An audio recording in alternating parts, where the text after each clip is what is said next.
I'm Saula Bonikita. Everyone calls me Sunny, or Sunny Cooper. I'm 19 and I'm from Lithuania. I'm born in Kaunas.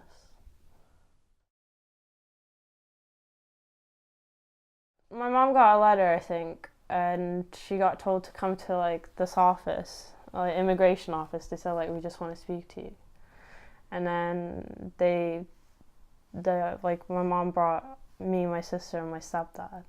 And then all of a sudden they were like, we're putting you basically in custody. Like we're gonna detain you.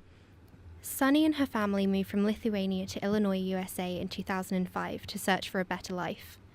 After 2 years living in the US, Sunni and her family were detained in 2007. This was due to the fact they'd been living there without permission from the US government. Sunni was only 9. And my mom, like, it was like, I think like for 24 hours we sat in this room. Like, there was like, just waiting. And then they took us to this like office, and then like my mom was speaking to this one guy, and he was like, my mom was like, is there any way we can get out of this? And he was like, well, we could put your daughters into 2 different orphanages, and then we'll deport you, and then you can never see them again, basically, until like they're 18 and they can find you. Or all 3 of you are gonna go to this detention center in Texas, and you're gonna like, then we'll decide what to do with you. They were sent to the T. Don Hutto Family Residential Facility in Texas, a converted prison which was not an appropriate place for a 9-year-old and her 14-year-old sister.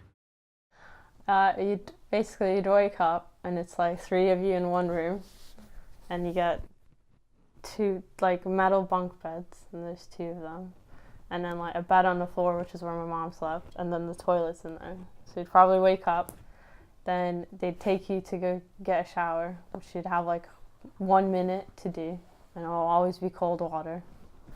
And then they take you to breakfast, and you'd have like barely any time to eat.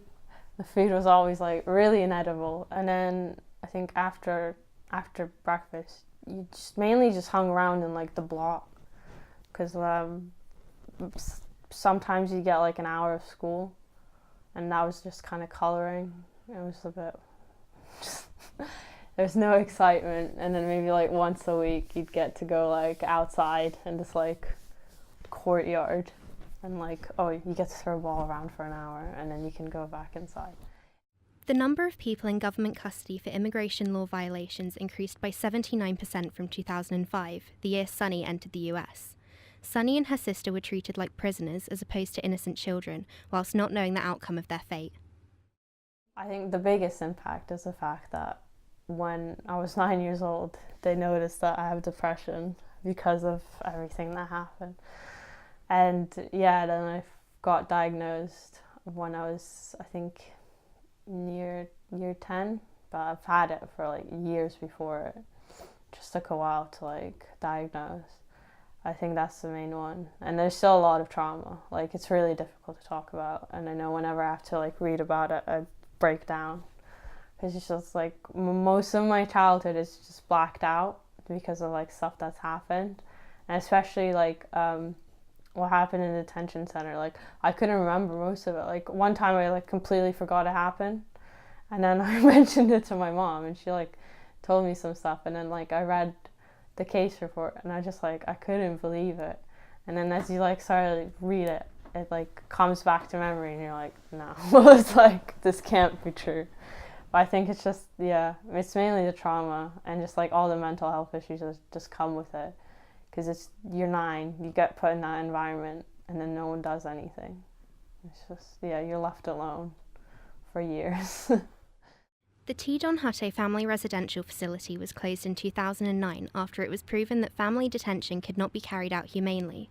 With attitudes across the world becoming vehemently anti-immigration, care and action must be taken to prevent families from experiencing what Sunni and her family tragically went through. No, I do sympathize with them. I feel like it's just, I find it stupid, because I don't really think it should matter like where you're from.